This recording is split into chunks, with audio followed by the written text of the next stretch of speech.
Assalamualaikum warahmatullahi wabarakatuh. Alhamdulillahilladzi qad ja'ala ramadhana syahrul syiyam. Asyhadu an la ilaha illallah wa asyhadu anna Muhammadan abduhu wa rasuluh la nabiyya ba'dah. Allahumma sholli wa sallim ala Muhammadin wa ala alihi wa sahbihi ajmain. Amma ba'du. Ihwadul iman rahimakumullah. Tahun lalu ketika hari pertama saum, di sela-sela mempersiapkan acara Nesas Ramadan, jam 9 saya keluar untuk melaksanakan satu keperluan lain ke sebelah barat SMKN 1. Kemudian di sana saya berhenti di depan SMK Bina Putra kalau salah. Mengapa saya berhenti? Karena melihat ada kelas 2 yang baru naik beserta kelas 3 SMP yang mau masuk ke SMK Nyatu Subang. Di hari pertama saum sedang udud dan ngopi. Mantap. Nah, kenapa ini bisa terjadi? Apakah orang tuanya tidak mengajak untuk saum? Apakah malamnya tidak taraweh dan tidak sahur? Nah, pada kesempatan ini saya akan ngobrol-ngobrol tentang apa sih hikmah dan faedah ibadah saum khususnya bulan Ramadan kepada kita, bagi kita. Hadirin rahimakumullah, ada 3 hikmah dari ibadah saum dan dari bulan Ramadan yang akan kita lalui di setiap Ramadan manapun, yang pada kesempatan ini akan saya sampaikan. Yang pertama, ibadah saum pada bulan Ramadan itu hikmah dan faedahnya adalah membentuk karakter manusia. 10 tahun terakhir ini di Indonesia pendidikannya adalah digembur-gemburkan dengan penanaman karakter, bahkan penanaman karakter. Padahal mungkin anak ada yang tidak tahu, asal bawa karakter mungkin ya, asal punya karakter. Padahal karakter itu ada 2, ada karakter yang baik, ada karakter yang jelek. Yang dimaksud karakter yang ditanamkan oleh pendidikan adalah yang baik maksudnya. Coba bayangkan apa yang diceritakan pada prolog tadi, siswa yang sudah kelas 2 minimal 16 tahun lah usianya. Padahal wajib orang itu sudah terkena hukum taklifi laki-laki dalam 15 tahun. Tapi kenapa dia menghindar dari rumah, mungkin berbohong ke orang tua, padahal ingin ngopi dan udud di hari pertama puasa? Tentunya itu tidak berkarakter yang baik.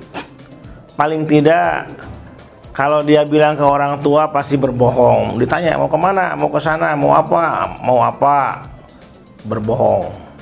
Yang kedua, orang tua percaya tetapi dia tidak saum, berkhianat. Kemudian yang ketiga, dia sudah dewasa, harusnya saum. Muslim yang 15 tahun laki-laki sudah terkena hukum taklifi, wajib ain untuk ibadah saum. Dia tidak saum, tidak bertanggung jawab. Nah, oleh karena itu, karena dia belum bisa mengendalikan diri, maka dia terombang-ambing oleh tipu daya setan 11 bulan yang lalu. Wah, enaknya jam 9 gimana udud ngerokok. Maka bayangan ketika digoda setan ketika di luar saum itu teringat-ingat sehingga dia melakukannya. Jadi ibadah saum sangat besar pengaruhnya untuk membentuk karakter. Dengan cara pendidikan apapun, kalau kita ingin ngetes apakah orang Islam itu karakternya sudah baik, coba aja suruh saum. Sebab di saum itu kita diajarkan, selama saum selama 12 jam kita diajarkan karakter-karakter tersebut. Umpamanya di hari pertama masih kuat, di minggu ketiga sudah mulai haus, begitu mau buka mau adzan sudah haus, air yang diutamakan. Kalau perokok, rokok yang diutamakan. Nah, minggu ketiga lebih mungkin sudah makanan yang diutamakan. Begitu 5 menit lagi menjelang maghrib sudah ngumpul di meja makan makanan. Dia sudah menghadapinya semua. Minuman ada beberapa macam, ada candil, ada kolak, ada es buah dan sebagainya, ada 6 macam. Nah, begitu 1 menit lagi menjelang adzan, kalau dia punya iman, walaupun setengah menit lagi, walaupun 10 menit lagi belum adzan, karena dia sedang saum, dia punya iman, dia akan disiplin. Dia punya tanggung jawab, saya tidak akan buka karena belum adzan. Dia akan disiplin. Tidak mau.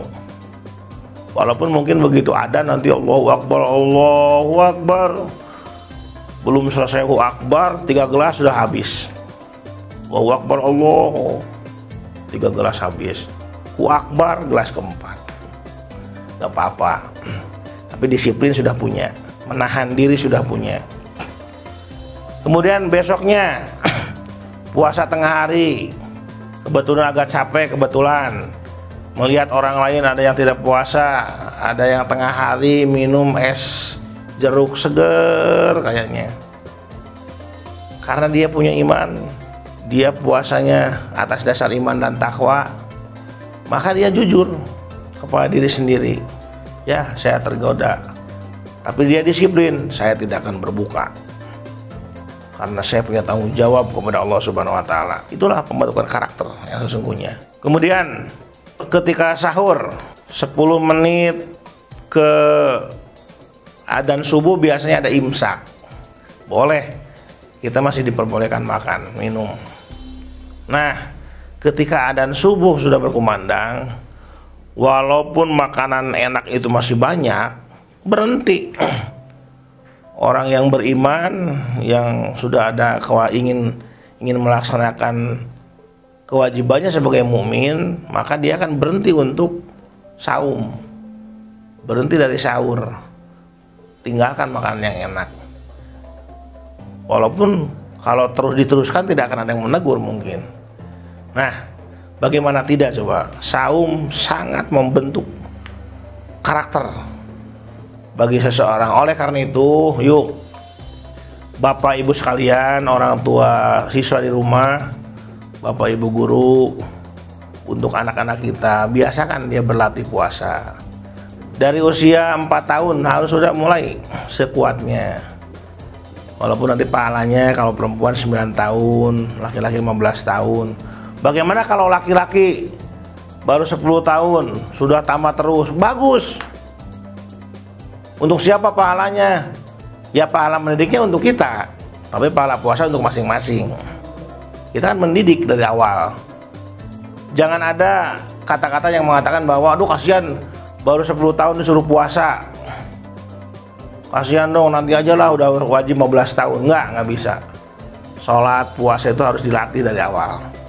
Apalagi perempuan yang kewajibannya lebih awal dari laki-laki, rata-rata 9 tahun atau sudah head, sudah wajib sholat dan puasa. Maka siapapun yang punya anak perempuan harus lebih telaten. Mendidik itu harus sambil diberi contoh, harus dakwah langsung, dakwah sistem langsung, DSL.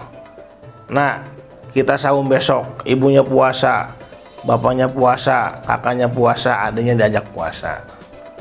Kalau nanti jam 12 sudah seperti apa, gelisah, tidak kuat, ya silakan gitu.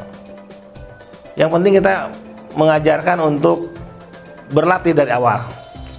Itulah hebatnya puasa untuk membentuk karakter. Yang kedua, puasa juga hikmahnya dan faedahnya untuk membentuk kita sehat. Sumu tasihu, berpuasalah kamu supaya kamu sehat. Kita lihat sekarang banyak orang-orang yang banyak penyakit karena dari makanan, tidak terkendalinya makan. Ternyata kalau kita biasa puasa yang makannya terkendali, maghrib karena buka, malam kalau mau silakan, sahur sunat, sudah adzan berhenti, nanti makan lagi setelah berbuka. Tertibnya itu. Kalau biasa kita makan minum tertib, teratur, maka kesehatan akan dijamin oleh Allah Subhanahu wa Ta'ala. Oleh karena itu tidak aneh kalau orang yang berpenyakit lambung di bawah puasa malah sehat, karena itu jaminan Allah. Allah yang menciptakan kita, Allah lebih tahu dari kita. Hadirin ikhwatul iman rahimakumullah. Yang ketiga, puasa membuat kita hidup tertib dan teratur. Kalau kita hidup tertib dan teratur biasa, maka itulah yang membawa kita menjadi orang yang takwa. Sebab pada hakikatnya takwa itu orang yang disiplin. Disiplin kepada perintah Allah dan kepada larangan Allah. Perintah dilakukan, larangan dijauhi. Oleh karena itu, ketika aturan ini boleh ini tidak dalam puasa kita terbiasa, maka kita akan terbiasa itu hidup disiplin. Maka tidak aneh tujuan takwa itu la'alakum tattaqun, agar kalian mencapai derajat takwa. Takwa itu mengerjakan apa yang Allah perintah, menjauhi apa yang Allah larang. Itulah kesesuaiannya. Hadirin rahimakumullah, oleh karena itu mari kita berdoa, mudah-mudahan semua keluarga kita sendiri diberikan selalu kekuatan oleh Allah Subhanahu wa Ta'ala untuk tetap semangat beramal soleh, tetap dalam ridho Allah Subhanahu wa Ta'ala, dan kita diberi kecondongan hati untuk ingin selalu berbuat baik. Allahumma wafiq ila aqwamit thoriq. Assalamualaikum warahmatullahi wabarakatuh.